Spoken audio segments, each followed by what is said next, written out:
আসসালামু আলাইকুম, কেমন আছেন সবাই? আজকে আমরা কথা বলবো পিআরপি নিয়ে। পিআরপি এখন আমাদের ডার্মাটোলজিতে একটা খুব নতুন একটা ভাইব নিয়ে এসেছে। তো জিনিসটা কি আমরা সেটা সম্পর্কে পুরোপুরি জানবো এবং কারা করবে, কাদের ক্ষেত্রে এটা প্রযোজ্য এবং আমরা কিভাবে করি সেটা সম্পর্কে আজকে একটু আলোচনা করব। পিআরপি আসলে প্লেটলেট রিচ প্লাজমা। এটা আপনার রক্তরস থেকেই যে প্লাজমাটা পাওয়া যায়, রক্তকণিকা, সেটা দিয়েই আমরা আসলে কাজ করে থাকি। এটাকেই আর কি পিআরপি পদ্ধতি বলা হয়। এখানে পেশেন্টের রক্ত নিয়ে সেখান থেকে আমরা সেন্ট্রিফিউজ করে রক্তরস বা প্লাজমা যেটা সেটাকে আলাদা করা হয় রক্তকণিকা থেকে। ওই প্লাজমা রসটা দিয়েই আমরা মোটামুটি স্কিনের বা হেয়ারের যে সমস্যাগুলো আছে সেগুলোতে প্রয়োগ করে থাকি। এর ফলে খুব সহজেই একটা সমাধান পাওয়া যায়।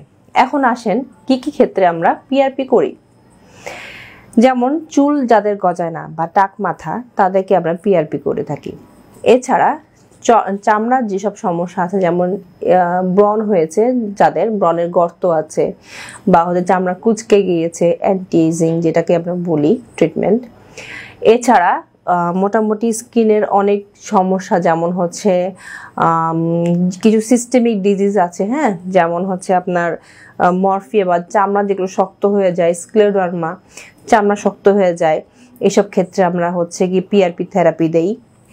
এছাড়া কিছু মানে কসমেটিক কন্ডিশন, যারা হচ্ছে ধরেন যৌবন ধরে রাখতে চায়, হ্যাঁ, তারপরে আপনার হচ্ছে মেস্তার সমস্যা, হ্যাঁ, তারপরে মোটামুটি মেস্তার সমস্যা, তারপর যাদের ত্বকে বলি রেখা পড়ে গিয়েছে, হ্যাঁ, এসব ক্ষেত্রে, বা হচ্ছে ঠোঁট কালো হয়ে গিয়েছে, চোখের চারপাশে কালো হয়ে গিয়েছে, এসব ক্ষেত্রে আমরা কিন্তু পিআরপি থেরাপি দিয়ে থাকি।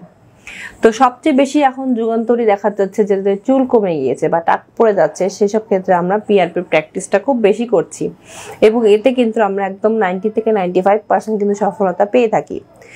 চুল যাদের পড়ে যায় দেখা যাচ্ছে তাদের মধ্যে পুরুষদের সংখ্যাই বেশি। পুরুষরাই কিন্তু আমাদের কাছে আসে বেশি করে যে আমাদের চুল পড়ে যাচ্ছে, এক্ষেত্রে আমরা কি করতে পারি।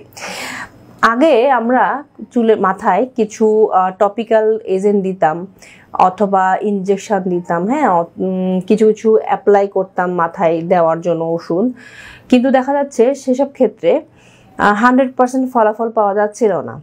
তো এইসব ক্ষেত্রে এইসব রোগীদের জন্য পিআরপি একটা যুগান্তকারী পদ্ধতি, যেখানে আমরা রোগীর রক্ত থেকে তার প্লাজমাটা সংগ্রহ করে তার মাথাতেই আমরা সেই প্লাজমাটা ইনজেক্ট করছি, যার ফলে দেখা যাচ্ছে যে 3 থেকে 4টা সেশনের পরেই তার মাথায় কিন্তু চুল আবার আগের মতো করে আসছে এবং এতে পেশেন্টের স্যাটিসফ্যাকশনও কিন্তু অনেক বেশি, হাইলি স্যাটিসফাইড থাকে পেশেন্ট।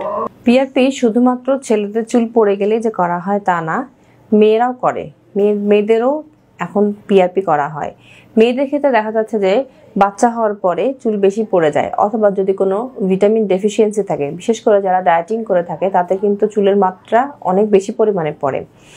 এইসব রোগীদের ক্ষেত্রে আমরা পিআরপি করে থাকি এবং পিআরপির কিছু সুবিধা অসুবিধা নিয়ে আমি একটু কথা বলতে যাচ্ছি। সুবিধা হলো খুব আপনার নিজের রক্ত থেকেই এটা যেহেতু প্লাজমাটা সংগ্রহ করা হচ্ছে, সেক্ষেত্রে এটা সাইড ইফেক্ট বলতে গেলেই নাই এবং এতে হচ্ছে আপনি আপনার যে ফলাফলটা পাবেন সেটা কিন্তু একদম 90 to 95% একটা ফলাফল পাওয়া যায় এবং পেশেন্ট কিন্তু হাইলি স্যাটিসফাইড থাকে।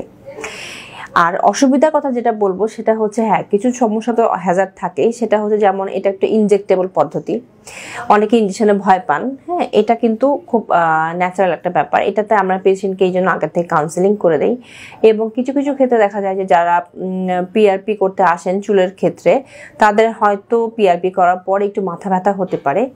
এইসব ক্ষেত্রে কিন্তু আমরা আবার কিছু নাপা বা প্যারাসিটামল এই জাতীয় ওষুধ দিয়ে দিই, যার ফলে এটা পুরোপুরি চলে যায়। সুতরাং বোঝা যাচ্ছে যে পিআরপি এখন একটা আধুনিক পদ্ধতি, বিশেষ করে চুল গজানোর ক্ষেত্রে এটা খুবই আধুনিক একটি পদ্ধতি এবং এতে আমরা সফলতার মাত্রা অনেক বেশি।